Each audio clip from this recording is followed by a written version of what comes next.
day. My name is Matt Striker. His name is Joe Pisapia, and this is the place if you want to dominate. Whether it be season-long, DFS, straight-up wagering, we've got you covered wall to wall. We're talking baseball. We're dropping football. Really quickly, by the way, at SportsGrid and at SportsGrid TV, those are our social media handles. Keep the conversation going and give us a follow. With that said, Joe Pisapia, step on into the spotlight, my friend. First and foremost, a huge congratulations. I understand the Fantasy Black Book is available. Human beings can now actually ingest the information for the upcoming football season. Yes or no?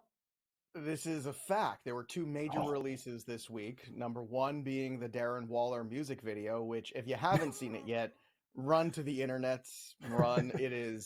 It is auto-tuned spectacular. On our show, we had a poll earlier in the week. Should we call him Post Alone or should we call him T Painful? I like Post Alone. Post Alone won. So you are with the people. Good, but yay. That was one major release. The second release, obviously, just slightly less exciting.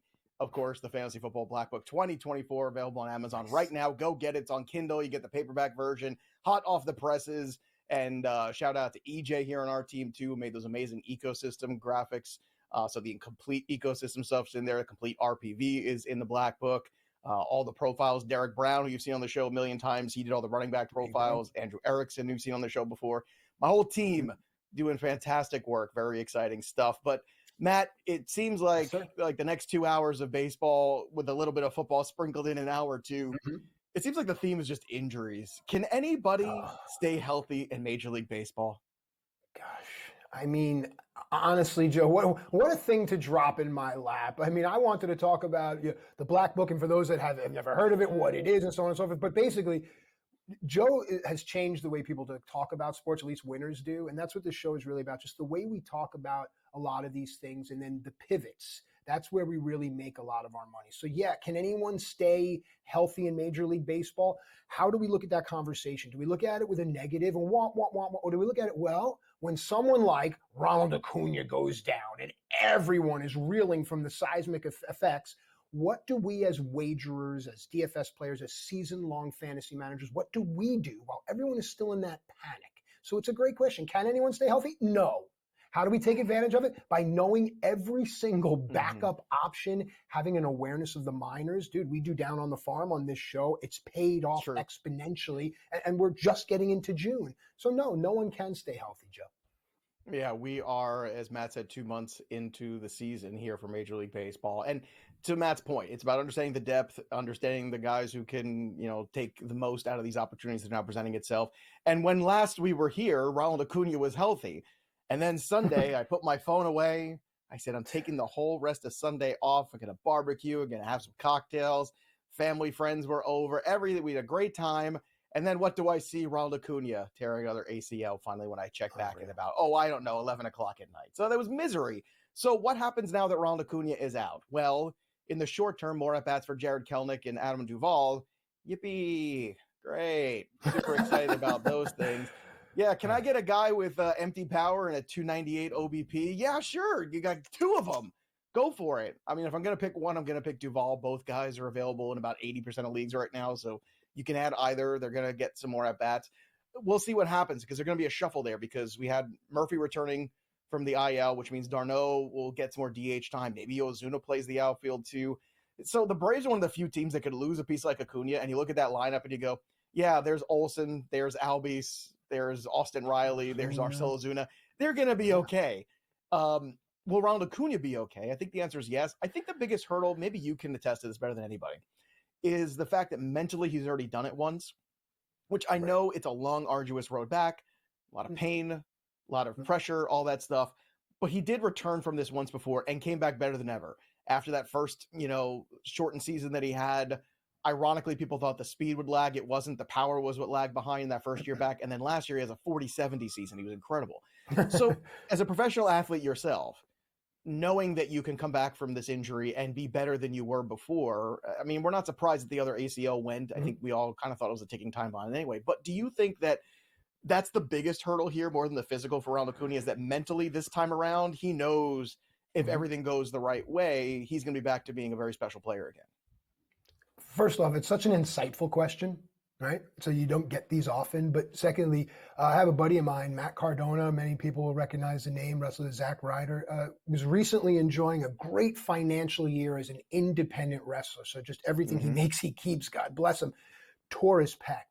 Had to go and get some stem cells put in. He had to go actually to Mexico. The point is that he's so motivated to get back to doing what he loves because he knows he's the best. With regard to that question with Acuna, lifestyle and age will dictate the motivation.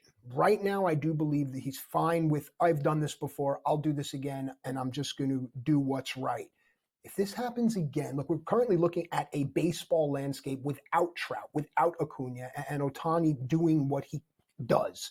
So if this happens again to a guy like Acuna, some of these other younger players, Oniel Cruz, Ellie De La Cruz, all these guys, this is where we hold our breath, because then the vehicle becomes a bit more used. Right now, I think Acuna bounces back. You're 100% right. I don't think it's a mental issue, if that's the question you're asking me. But again, how many more times do I want to go through this? Look at a team like the Mets. You're a Met fan. How many times do you want to go through what you see with this ball club, time in and time out? After a while, it wears on you, Joe. I thought we weren't allowed to use 4-letter words on this show, like Mets. Why are we doing this to ourselves? The Metropolitans. I don't understand. Yeah, the Mets are falling apart at the seams, folks. But what else is new? This is easily predictable. Edwin Diaz goes onto the IL, so Reed Garrett's going to take over closing duties for him. Obviously, Diaz has had his issues. I'd still be buying him everywhere and anywhere, because the Mets still have $100 million invested in him. So it's not like he's going to be an asset that's moved. I'd be very shocked if he was. Now, look, could he help some teams? Absolutely.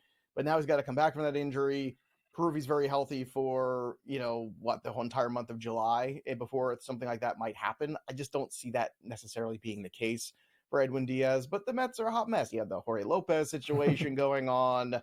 It's a whole thing. The good news is the other side of town, things are going great for the Yankees. Aaron Judge, another home run yesterday. He reached his 275th home run, so a big milestone for him. The Guardians have been red hot, too. Don't sleep on Cleveland, folks, because Jose Ramirez thinks that he's better than Barry Bonds, and he is not, but he's certainly great. And I think the Cleveland Guardians are a team right now where the schedule has fallen into a really good place for them. They've had some games against Colorado and some other teams where, very beatable teams. But so much of the Major League Baseball season, Matt, I feel like, is if you're an above-average team, handling your business against the below-average teams. And when you do that consistently, you're going to be above 500 at the end of the day. You're going to be a 90-win team if you do that for the most part. And I think that's what Cleveland's been doing. What do you take out of this run that Cleveland's been on? I think they were going into Friday, they won 8 of their last 10 games. Yep, they've really been playing well while everyone has been looking. Kansas City's been playing just as well as well. On the other side of the break, we're going to go down on the farm. But the thing about Cleveland that has really impressed me is Stephen Kwan. Now he's back from the IL, and he is he's almost automatic. I don't like to say that word out loud, but he's almost there. And David Fry right now is the guy you would covet. If look, you're in a season-long league and David Fry is out on your waiver wire, I think he's still eligible at catcher. So you have to think about some of the other abilities that some of these players play in fantasy as opposed to in real life. Brendan Dahlman, Dylan Moore, they can play 5 positions. They're not going to, but they can. And for your fantasy assets, that is very valuable. David Fry is one of those guys that's really an unkept gem in Cleveland. Yeah, Fry's been red hot for this team, so hopefully they can maintain this. And we're going to maintain it for 2 hours. We have some football content coming for you in hour 2. In hour 1, we're going to buy and sell some baseball players. We're going to talk about who's having the best week and the worst week ever. Plus, we're going to talk about some waiver wire ads. But for all of that, it's time to go down on the farm, talk about some prospects coming up real soon. Orioles rotation has some openings. Who might fill one of them? We'll tell you. We return right here on Fantasy Sports Today on SportsGrid. We'll be right after this.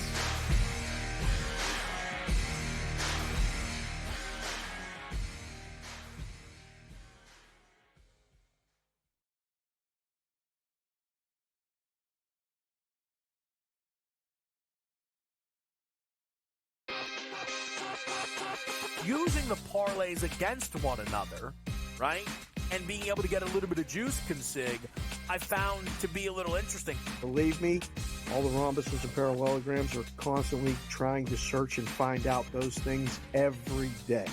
It's one of the battles that you as you expand the menu, you encounter new battles. Game time decisions.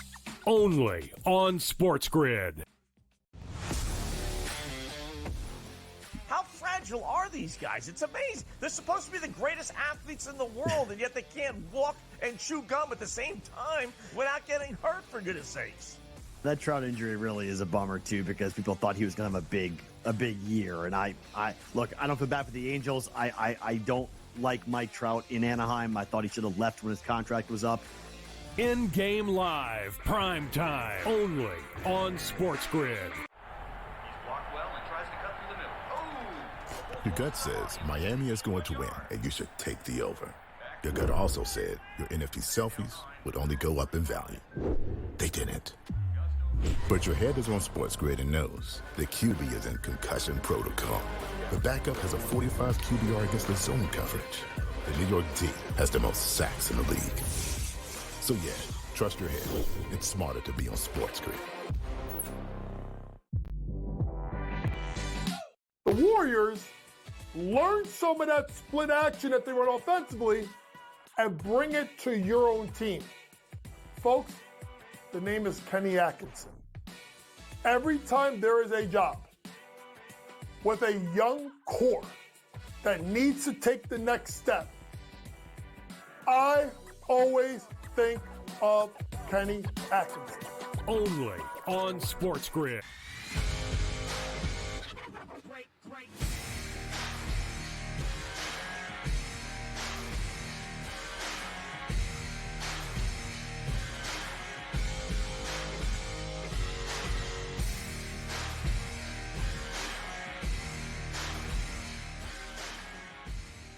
All right, welcome back into FST Fantasy Sports Today. Matt and Joe with you here, giving you everything you need in order to dominate. Fantastic crew behind the glass. We're just having fun. We hope you are as well. Oh, Joseph, my friend, in the world of improv, I understand that there are keywords that we use to let our partner or other members in the group or ensemble know that it's their turn to carry the load. For me, it was always taught, and then, and you would pick it up and go from there. The Baltimore Orioles are the and then of Major League Baseball because they just keep going and going. We actually have to go down to the minor leagues now to talk about a pitcher that is going to be relevant, maybe considering the situation with the Orioles rotation, in a short while. I mean, my gosh, how rich is this team? And then? Yeah, they are the yes end of Major League Baseball for sure. The Baltimore Orioles seem to be a never-ending source of young talent. And credit to this organization, the scouting department, really, that's assembled this over years of being terrible. We've seen some teams that are terrible and can't make anything out of the draft picks. And then we have the Baltimore Orioles, who have done just a phenomenal job of acquiring and drafting and everything that they've done here in the last 5 years. And you're starting to see all of that come to fruition here.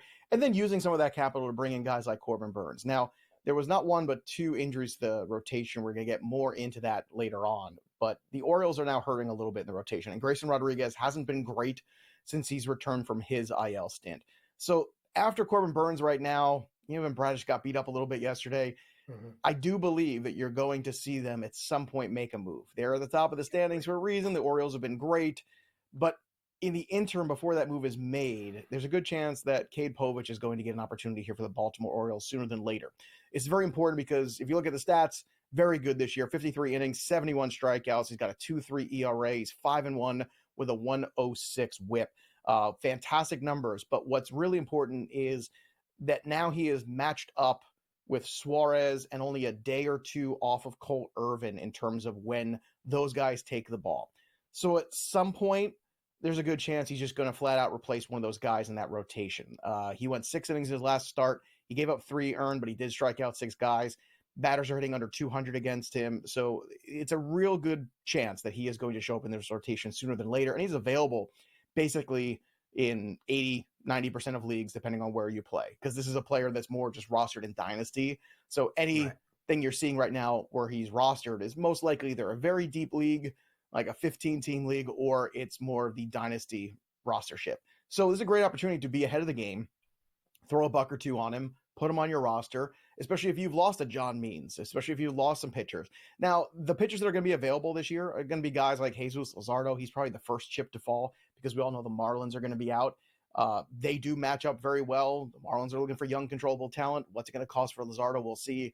I think a Kjerstad or a Mayo would be too much, but there's enough other pitchers and other position players in that system to still pull off that deal. But I do think that in the month of June into July, Povich is going to make some starts at some point sooner than later for the Orioles. Yeah, and I love playing that game about who could they trade and what kind of player could they get back. Because I was thinking, guys like Cal Quantrill over in Colorado, these kind of names you see go in these trades. So hit us up, actually. I'd love to hear if other people still do that, or is that just very juvenile within me. You mentioned Heston Kjerstad, so let's keep it going with the N then and the yes and, because you don't think that he would be included in a deal for a guy like Luzardo, but still, what can be the benefit? I think the Marlins would do a great job if they get Kjerstad. I just don't think that that's the guy that's going to go back in that trade. We'll see. Maybe I'm wrong. I think it'll be a lesser prospect or maybe a group of prospects. Kjerstad, look, he came up not that long ago when there was injuries, and what happened? They really didn't play him, which just sucked. It was stupid. Since he got sent down, he's hitting 327 with 3 homers, 6 doubles in 50 at-bats. So, again, there's nothing left for this kid to prove. If you look at the numbers that he's put up at AAA overall this year, 13 homers, 44 RBI. And again, he missed some time because he was at the major league level just riding the pine, hitting 336 on the year with an 1122 OPS. So Heston Kjerstad's ready. He is, I compare him to like a Will Clark type. Again, that's the beautiful swing that he's got. He's got a little bit more power than Will Clark, if I'm just going to put that out there in terms of, what you see when you watch him. The Orioles are an embarrassment of young talent riches. It's just a matter of where these pieces fit in. And I do believe they're going to be aggressive because this is their window. They recognize that. I think they recognize what's going on here in the rest of the American League. I think it's theirs for the taking if they want it. All they've got to do, and they've already shown you acquiring Corbin Burns as part of that, but all they've got to do is assess what they have, make the right choices here, make the right moves. And if they bring in a starting pitcher of note to pair with Corbin Burns and Bradish, that's going to be a real good situation. But again, it's very important that Grayson Rodriguez gets back to doing what he's doing as well, because so far it's not been great. 2 other names to keep in mind too. Spencer Schwellenbach of the Atlanta Braves. And no, I'm not talking about one of the names that was Henry Rowan-Gardner's and Rookie of the Year. This is a real guy. Schwellenbach, he's a real player. 4-1, a 1.8 ERA, 45 innings, 51 strikeouts. He made a start this week for the Braves. Charlie Morton hasn't been great lately. He's got another start coming up on Monday. We'll see how that goes for him. But he's one of these guys to watch. Again, at some point, he might get an opportunity to make another start with the Atlanta Braves, or if another injury presents itself. Like I said, Charlie Morton looks a little toasty right now. But Schwellenbach could also be a piece that goes in a trade to help with the Ronald Acuna issues as well. So that could have been a bit of a showcase for other teams. And also David Festa of the Minnesota Twins organization, another guy to keep an eye on. 60 strikeouts in 39 innings, a 2.77 ERA. It's another stash, a guy that you want to look at in dynasty leagues if he is not already rostered. He's been dominant, just like Povich. Again, both of those guys have been really good. So I think what you're going to have to look for right now is where those opportunities are. There might be some more opportunities in that Minnesota rotation with some of the performances you've seen, and certainly in Baltimore as well. So keep an eye on those young pitchers. And Kjerstad, again, it's just a matter of time, Matt. Yeah, fantastic job by you and our crew there, and I hope everyone was paying attention. If not, like I said, if you're following along, it'll be there, but you're going to need a lot of that. Joe, when we come back, we're going to do some hold or drop. I'm excited for more. Yeah, well, we got to make room for all these kids, right? So who are we going to graduate to the waiver wire and get rid of? We'll tell you some names that are worth holding and worth dropping in Major League Baseball, and some of the names might surprise you. We'll tell you who when we return on FST.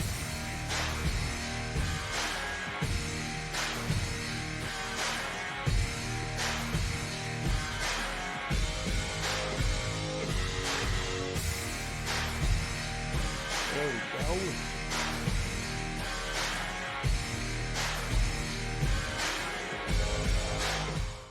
Anyone that's been to a sporting event, the atmosphere before a game, I think Game Time Decisions has that same exact it's a little atmosphere. melodramatic. This is our arena. Still. This is what we do. There is going to be an energy to game time decisions that you will feel night in and night out. The excitement you get when you lock really your bets and when you're figuring out what you want to do. We can zone in on the biggest games each night. It's about his livelihood. Want this to if be they suck, the place that eventually people he gets come fired. to Yeah. before the games start, so they feel as ready as possible, which is pretty to lock in their cards. Yeah. We are going to hit every single one of those markets that you need to know about. We're going to go through every single thing, and I've got a great team behind me that's going to help me get the job done. There is not going to be a better place, I promise you, than Game Time Decisions to get that new information, react to it, and be able to then bet accordingly. We will have everything at our disposal, and we will use that to our advantage. I'm Kevin Walsh. Tune into Game Time Decisions from 6 to 8 p.m. Eastern on SportsGrid. It's smarter to be on SportsGrid, your 24/7 sports wagering network. The early line. Magical and historic season in Lincoln, Nebraska continues. He is the best player in the NBA, but also in the biggest moments where the national media is watching. Newswire. Something that we have never seen happen before with one of the iconic coaches in the game. Pharrell, coast to coast. The team covers. It's automatic. It's every time. Not sometimes. It's every time. Game Time Decisions. Luka is actually far more dangerous from three on the road this year than at home. This game here tonight, you may want to consider taking as many points as humanly possible. In-game live, prime time. We got not one, but two coaches fired systems in place. Sports Rage Late sort Night. of has letdown written all over it. It's going to be hard to match the emotion that they played with the other night. It's smarter to be on SportsGrid. Great.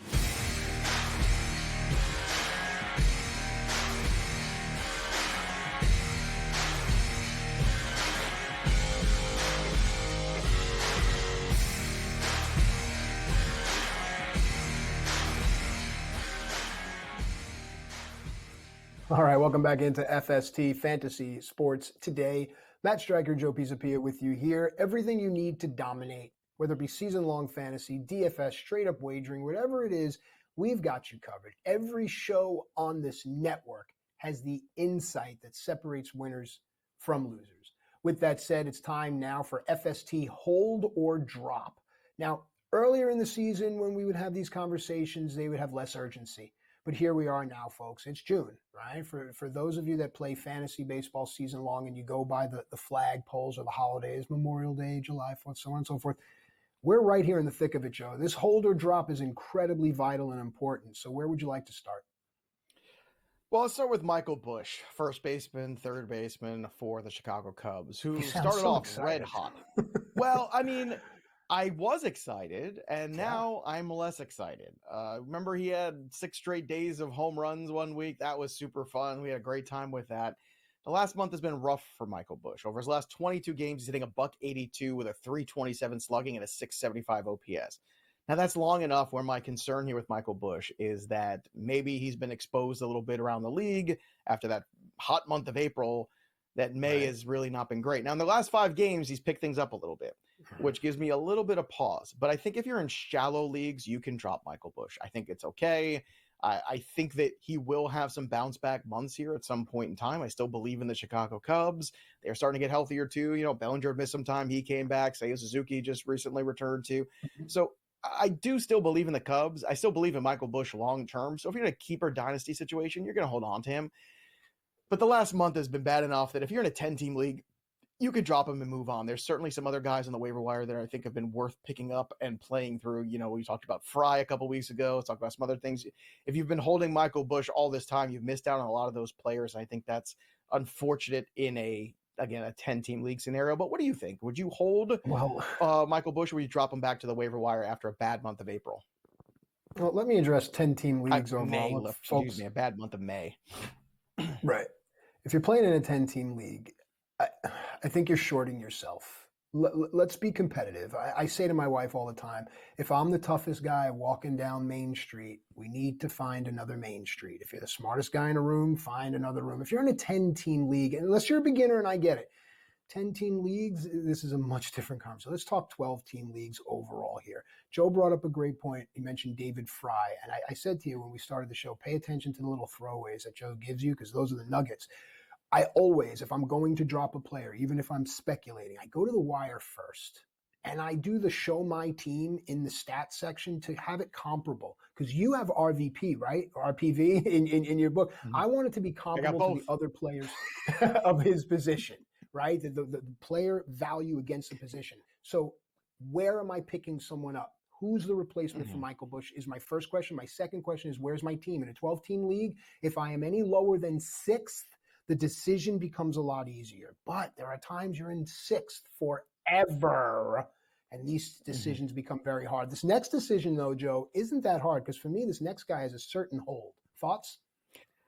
Yeah, a lot of people are dropping Joey Loperfido because Jose Abreu returned and seems to have taken that job back over. But unfortunately, it hasn't been better circumstances or better returns for Jose Abreu since he's been back in the first 4 games.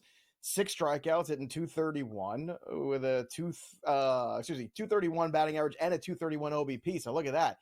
Pretty miserable. Meanwhile, Joey Loperfido had a 400 OBP, hit .333 in the opportunity they gave him, crushed everything in AAA. Singleton is just a placeholder guy. I think at some point, the Astros, I understand, trying to get Jose Abreu right, seeing if he can give the veteran time. He went down to AAA. He did nothing in AAA but strike out. I think it might just be over for Jose Abreu, which means at some point Loperfido is going to be back in that mix. So I would be holding him if you can. And then one more guy to talk about, Oswaldo Cabrera of the Yankees. I think this is a guy that ultimately gets squeezed out of playing time as well. Another guy kind of like Bush who had a really good start to the season, but then really hasn't done much else. So I'm a drop on Cabrera. Jason Dominguez, by the way, also getting some rehab starts here right around the corner for me in Somerset at AA, hitting home runs, looking sharp. He should probably move up to AAA in the next week or two. So that's another problem. At some point, you might even get Dominguez coming up and getting some outfield time. So those are the holds and drops. Again, patience with Loperfido. No more patience with Jose Abreu. I don't know how the Astros are doing it. I understand they have some money committed, but I think it's just time to move on to Loperfido at first base and just give him the job because the Astros need to do that. When we return, we're going to take a look at the last couple of weeks of Major League Baseball, tell you who's hot and who's not. The studs and duds of MLB when we return right here on SportsGrid.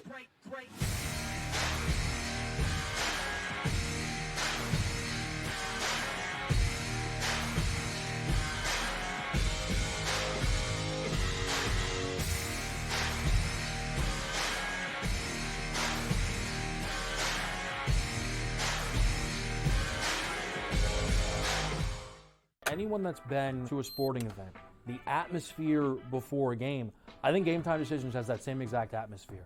This is our arena.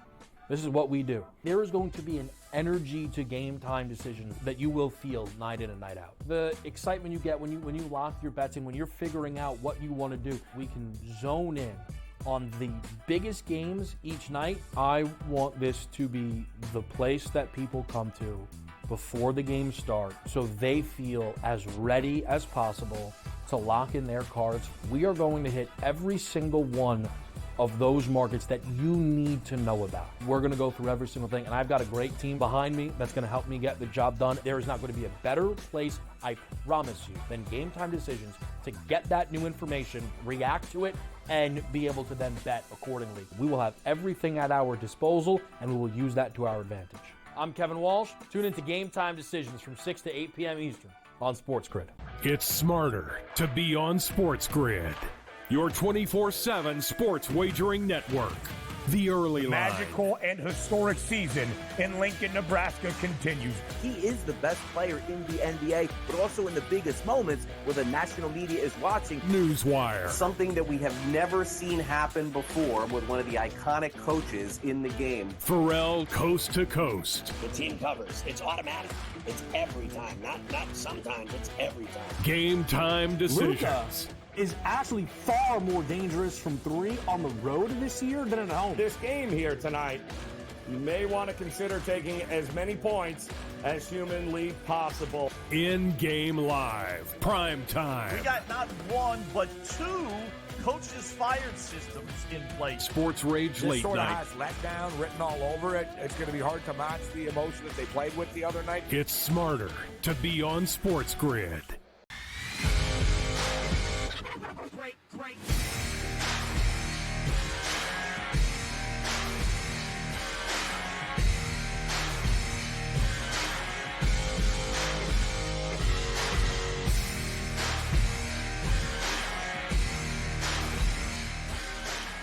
All right, welcome back into FST Fantasy Sports Today. Matt Striker and Joe Pisapia giving you everything you need in order to dominate. It's now time for FST 3 Up and 3 Down. Now, during the break, Joe and I were having a big boy grown-up discussion about purchasing something and some of the problems that you run into. And I think it spills over into our conversation here, Joe.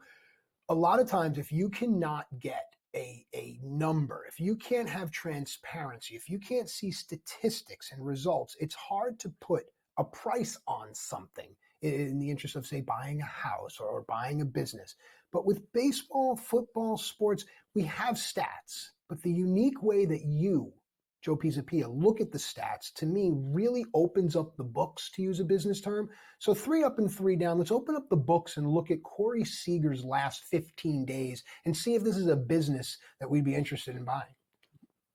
Well, it's certainly a business we spoke about, I don't know, 3 weeks ago, where we said buy Corey Seager on this very show. He was one of the guys we featured and said, look, this is going to turn around. Whatever you think about Corey Seager and his injury history, he's a better hitter than what he showed. And guess what? He's shown you exactly who he is yet again. And the Texas Rangers have been responding. I mean, the Texas Rangers right now find themselves in kind of a cluster in this American League West, where it's the pitching staff basically of the Seattle Mariners until they find somebody to give Julio Rodriguez some lineup protection. For the love of God, can we just get Julio Rodriguez some lineup protection, please? Thank you. But until then, I mean, you're seeing Houston kind of rebound a little bit. You're seeing Texas rebound a little bit. Max Scherzer eventually comes back for this team. You think he's starting to throw again. But Corey Seager, 8 home runs in the last 15 days, 13 RBI, hitting 360 with a 1,500 OPS. Yeah. Like, that's an incredible run for Corey Seager. And when you see guys like Corey Seager get hot, guys like Aaron Judge, guys who are elite, that's when you start banging those total base props. That's when you start looking for the RBI props. You start making money off these guys, because baseball is a game of streaks. When guys get locked in and the ball looks as big as a beach ball to them, you have to invest in them, not just in fantasy, but in the wagering market. It's a perfect thing where you start looking at who's hot in the last 5-7 days, and you see certain players or players who are taking a lot of walks. That's always a good indication that they're seeing the ball well. When you see guys who are struggling, all of a sudden they start to take a couple walks. Corey Seager, after that struggle, I want to say that was one of the conversations we had. I said, but if you look, the last couple of days, he's walking more. That's a good indicator that he's going to get hot. And look at the last 2 weeks. Look how good he has been. So look for these hitters that are struggling. Guys were starting to walk and pull themselves out of it, because that means they're starting to see the ball better. When you see the ball better, you start hitting the ball better. And then the adverse happens too. Guys who are stone cold, it starts to take you, out of your game mentally. And Jose Ramirez, another guy too, who's been red hot recently. I know he's kind of mouthed off a little bit, saying that he is as good as Barry Bonds. Not quite. I wouldn't quite go there. Some of the numbers, though, are eerily close at his age to what Barry Bonds did. Again, pre-special vitamins. But here, 7 home runs, 19 RBI over the last 15 days, hitting 350 himself with a 1353 OPS. The guy's been on fire. Josh Naylor still hitting for power, although the batting average lagging behind a little bit. But you mentioned Fry in that lineup's been great. The Guardians are a team right now that are hot, and Jose Ramirez, to me, is one of these perennial MVP candidates that just does not get enough credit. A couple years ago, he gave the Guardians a hometown discount, and I think the Guardians should be very grateful that he did, because he is an elite player, and he's reminding us of that fact this year. It is indeed a shame that a guy like Ramirez does not get the attention. But for people like us, people that watch this show, that watch this network, it's fantastic, because we always know a good number when we see it on, say, a Jose Ramirez prop, and we always know a good value when we see him show up on our draft boards or in a nice DFS play. So that's fine. Let the world not know about Jose Ramirez, because people like us do. Here's the fun that I have with this show. Now, Joe and I are good buddies, although we've never actually physically met. Can you believe that after all these years?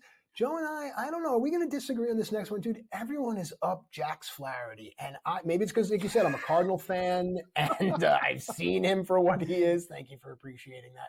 But I have no interest in it. God bless him. Let him do whatever he wants. Let them trade him in September and him falter not Bailey falter, Jack Flaherty falter in the post. It's fine.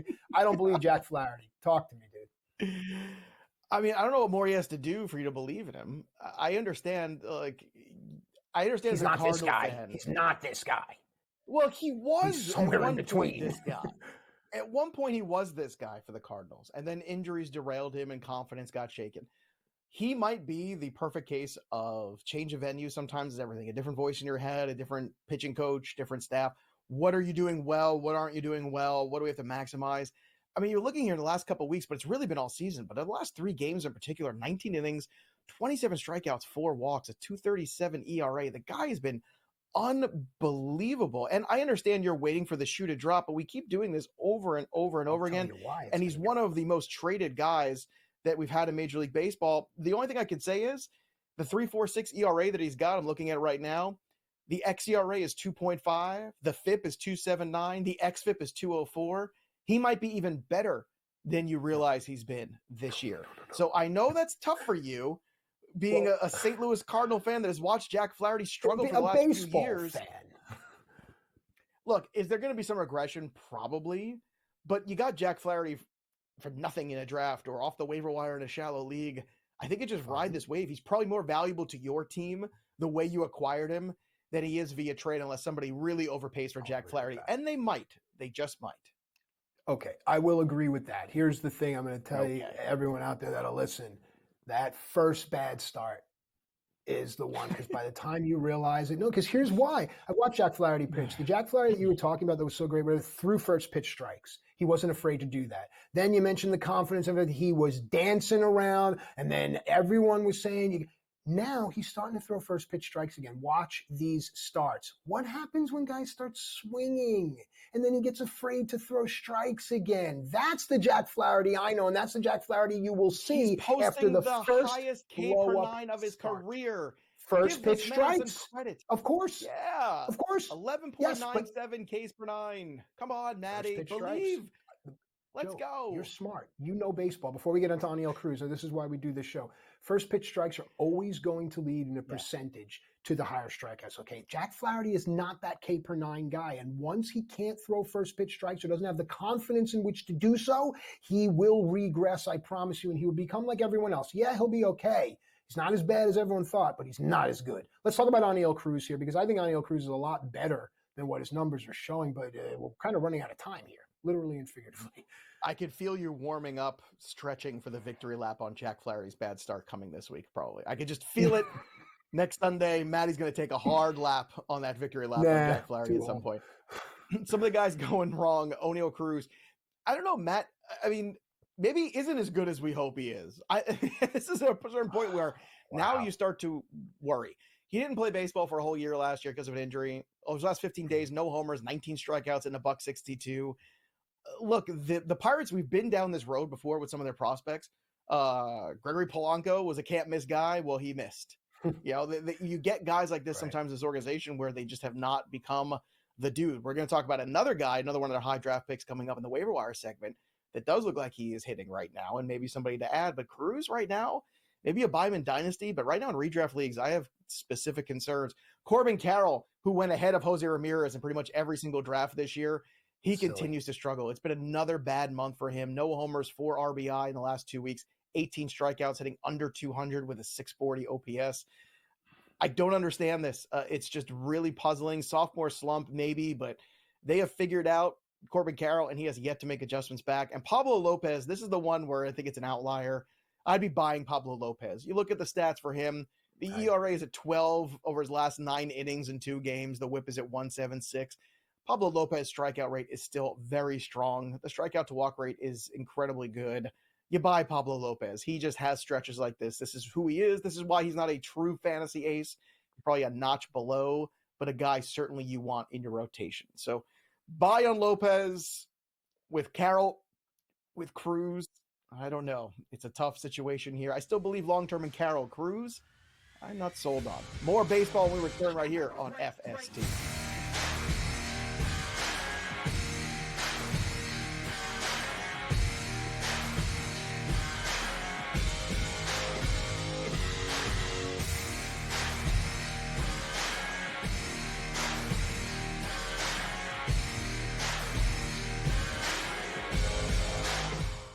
Anyone that's been to a sporting event, the atmosphere before a game, I think Game Time Decisions has that same exact atmosphere.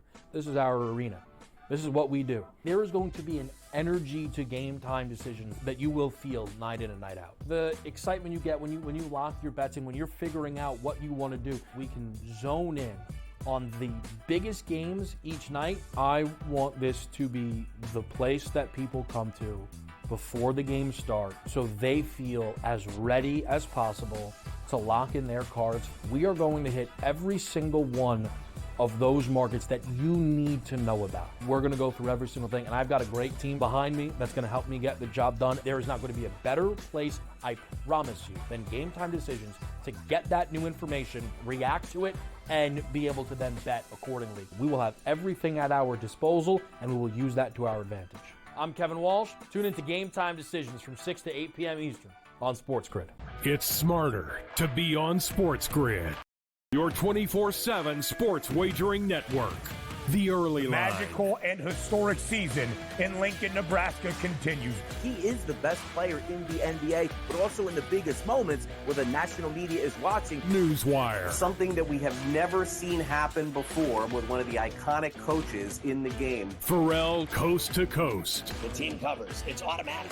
It's every time. Not sometimes. It's every time. Game Time Decisions. Luka is actually far more dangerous from three on the road this year than at home. This game here tonight, you may want to consider taking as many points as humanly possible. In-game live. Prime time. We got not one, but two coaches fired systems in place. Sports Rage This Late sort of Night. has letdown written all over it. It's going to be hard to match the emotion that they played with the other night. It's smarter to be on SportsGrid. Great.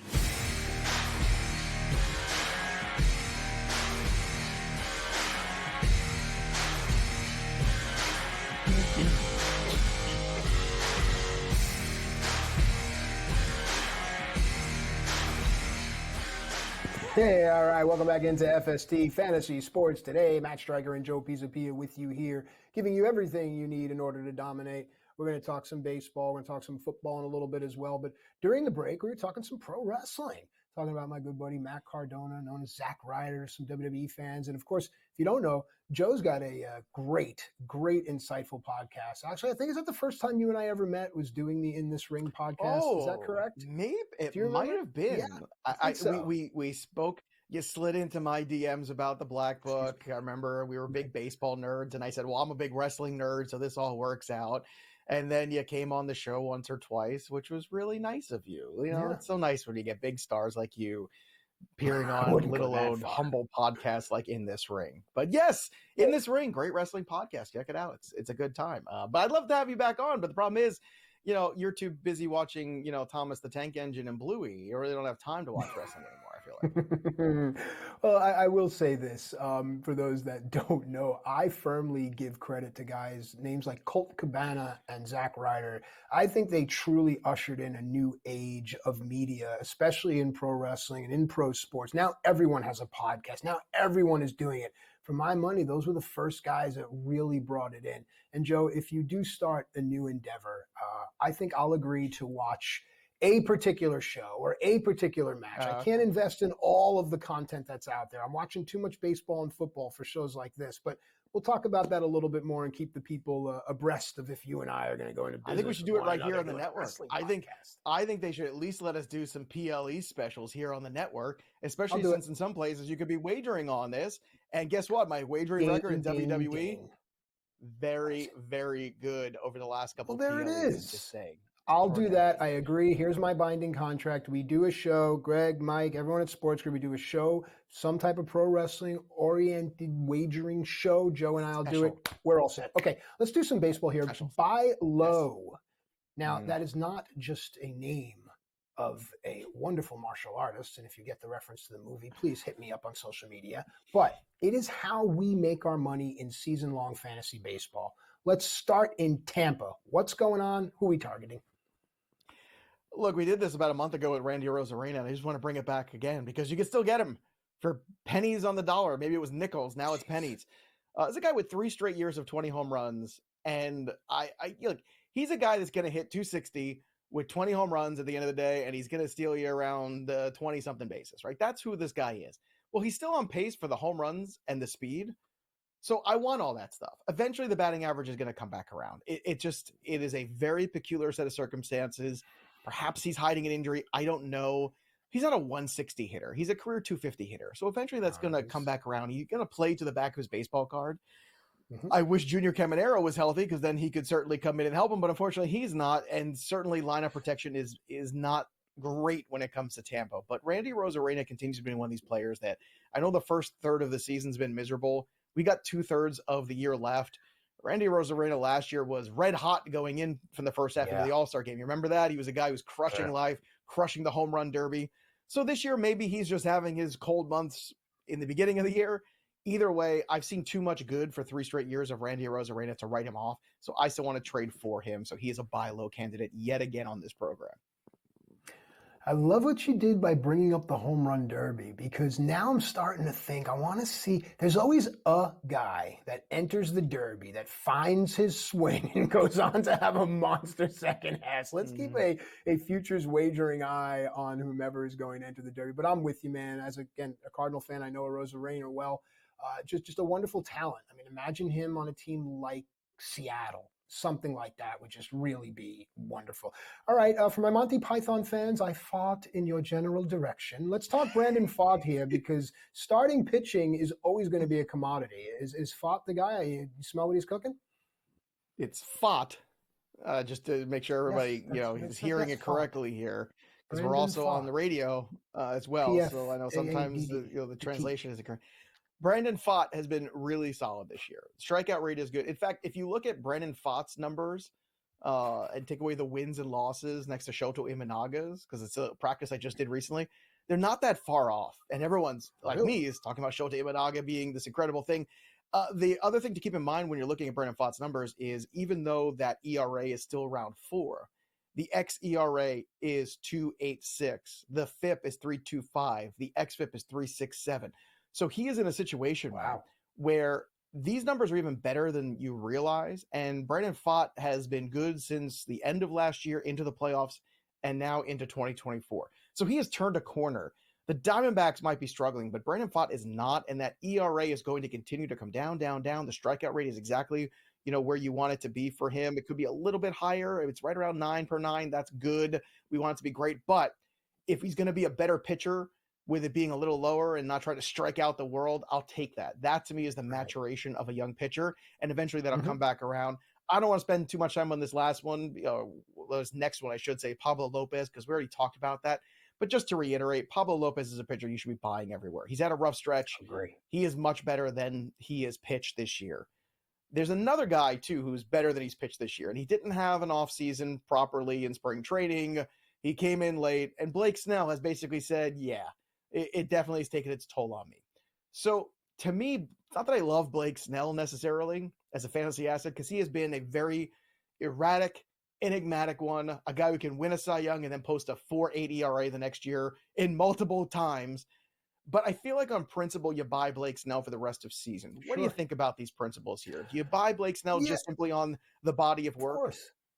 Yeah, you look at Blake Snell's May as his April, look at his June as his May, so you figure maybe come July he starts to get going. 1,000%. Lopez and Snell, if you come away from maybe this week in some kind of deal where you've acquired one or both, you change the entire landscape of your team. It's a very long season. Joe. It is. We're a third of the way through it. Only a third, boys and girls. Unbelievable. But those are some guys to buy low on, and some big names too. Arozarena, Snell, a Cy Young, Pablo Lopez. I mean, these are some big names, big stars available right now that can really change the trajectory of your season. Take a shot, especially if you're a team that's lower in the standings. you got nothing to lose to take on these guys who are going to eventually play to the back of their baseball card. You might be able to pull yourself out of the lower standings. We come back, some guys to get rid of, and one name that might surprise you on FST.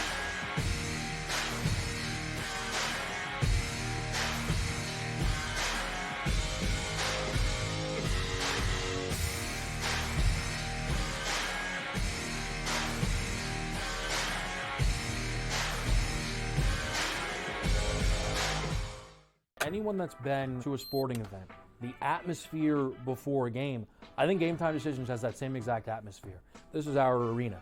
This is what we do. There is going to be an energy to Game Time Decisions that you will feel night in and night out. The excitement you get when you lock your bets in, when you're figuring out what you want to do, we can zone in on the biggest games each night. I want this to be the place that people come to before the games start so they feel as ready as possible to lock in their cards. We are going to hit every single one of those markets that you need to know about. We're going to go through every single thing, and I've got a great team behind me that's going to help me get the job done. There is not going to be a better place, I promise you, than Game Time Decisions to get that new information, react to it, and be able to then bet accordingly. We will have everything at our disposal, and we will use that to our advantage. I'm Kevin Walsh. Tune into Game Time Decisions from 6 to 8 p.m. Eastern on SportsGrid. It's smarter to be on SportsGrid, your 24/7 sports wagering network. The early line. Magical and historic season in Lincoln, Nebraska continues. He is the best player in the NBA, but also in the biggest moments where the national media is watching. Newswire. Something that we have never seen happen before with one of the iconic coaches in the game. Pharrell Coast to Coast. The team covers. It's automatic. It's every time. Not sometimes. It's every time. Game Time Decisions. Luka is actually far more dangerous from three on the road this year than at home. This game here tonight, you may want to consider taking as many points as humanly possible. In-game live, prime time. We got not one, but two coaches fired systems in place. Sports Rage This Late sort of Night. has letdown written all over it. It's going to be hard to match the emotion that they played with the other night. It's smarter to be on SportsGrid. Great.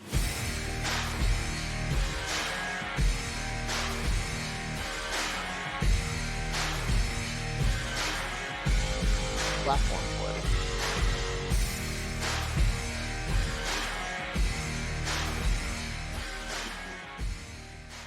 All right, welcome back into FST Fantasy Sports Today. And Joe, I am amazed at the power of the internet. Just during the break, Joe and I, again, just continuing to roll the ball about this idea of bringing a show here to SportsGrid or maybe somewhere else, dare I say, just having a nice back and forth about sports. Joe's talking about pro wrestling, but the response on social media is actually, I'm getting tweets right now that people would love to see something like that. So keep it going at SportsGrid TV. Demand the show, but what we demand are results. So now it's time to sell high. No, college kids, relax. Sell high is when you take advantage of a player or a position in stocks where they are at the highest you feel they're going to be, and you sell them off. Take, for instance, what's going on with the New York Yankees pitching staff. Yes, I said the New York Yankees pitching staff here in the beginning of June, and we have not one but two sell-high candidates. Joe Pisapia. Well, the first one's going to upset a lot of people, so just let me preface this. Luis Gil has been great. Not good, he has been great. He has been everything you wanted if you're the Yankees and more. He has basically been Garrett Cole while Garrett Cole's been out. An 11K per 9, 63 innings so far, a $1.99 ERA. So why am I trying to get rid of him? Well, because if you look a little deeper, the most amount of innings he's ever pitched was 96 back in 2019 at the professional level. That's a long time ago, and it's not a lot of innings. Now, he's already above the 60 mark already, as we just said, 63 innings so far in the year. So this is the peak. This is the zenith of Luis Gil. Nice. And I think it's worth looking at. Luis Gil. It's worth looking at it and saying, what can I get for this guy? Because I don't know if you're in a playoff scenario in August and September, what that structure of his innings look like. Because the Yankees have designs on the playoffs, right? You're going to want him in the playoffs. how do you manage his innings? Are you skipping starts? Are you limiting him? When Garrett Cole comes back, does he go to the bullpen for a month? Like, there's all these questions to ask yourself. And there's a lot of unknown. I think the most difficult thing when you play fantasy baseball or even wagering or whatever it is, it's very intoxicating to be right. If you did your homework and you nailed Luis Gil and you knew it and you knew you were going to get a good pitcher and you got him, it's very hard to say, okay, now what? What does it look like after this? Is he going to continue to pitch to a 1.99 ERA? Probably not. Is his walk rate a little high? Yeah, it's in the mid 4.5 range. That's a little high for a walk rate. He's also had the benefit of pitching against some lesser offenses. If you look at the teams that he's pitched against this year, it's not necessarily the cream of the crop of offensive teams. He's not facing a lot of offensive juggernauts here. Go and look at the game log. So there's all those reasons where I think you look at him and you say, it's not that I want to get rid of him. It's just there's uncertainty on the back end with this player. And then on top of that, if you look at the uncertainty of the innings total and what it looks like after he crosses 100, it's going to get real dicey. And if things start to fall off, you're missing that point where you are legitimately selling at the highest point for a player. This is not about keeper and dynasty. This is only redraft leagues. So I understand this might be a difficult one, but it's one I think you have to really strongly consider, Matt. First of all, it's savvy. It's brilliant. We've all heard of these small cultures that live well past 100 in different places around the world. Well, all of them follow one of the exact same things, and it's the 80% rule, which is eating until you're 80% full. We're at 80% here. I mean, how much more are you going to expect here with Luis Gil? Honestly, now is the time. Joe is 100% right. Joe, I know you don't like the 80% full rule. You're Italian. I get it. But let's talk Carlos Rodon. You got to eat, my grandmother's house. You got to eat till you're 180% full. I think that was the rule at my grandmother's house. What are you doing? There's starving children everywhere. Carlos Rodon. Your grandmother was Jewish? Your grandmother was my grandmother? When she was yelling at you, yes. So Carlos Rodon, ERA, simple, 3.09. xERA, 4.30. FIP, 4.40. xFIP, 4.49. There's a run and a half. Say more fours. I don't want to, but I will say this. But you know what? What do you say on the golf course? You say 4 when something's about to hit somebody else. Yeah. Someone's getting hit, okay? And it's Carlos Rodon. So 4, duck. It's coming. Winter's coming. We said this about Lance Lynn a month ago, and it happened. Yes. I'm saying about Rodon, what goes up must come down. And one more guy, too, Nolan Gorman, who was one of my guys I said I wanted to drop a couple weeks ago. And I still am fine with that if you drop them. I know he's been hot in the last 2 weeks. This is the good stretch. If you still held on to him, trade him now. This is the time to get out of the Nolan Gorman business. It's only a matter of time before he starts striking out every other at-bat, and it goes back into the crapper. So there you go. And no other Nolan Gorman for no other show today. Maybe Gabe Morency will say crapper too at some point. Hour 2 coming right at you. We've got the injury list. We've got NFL. And 2 start pitchers this week. A whole lot of baseball, a whole lot of football. Don't go anywhere. We'll be back right after this.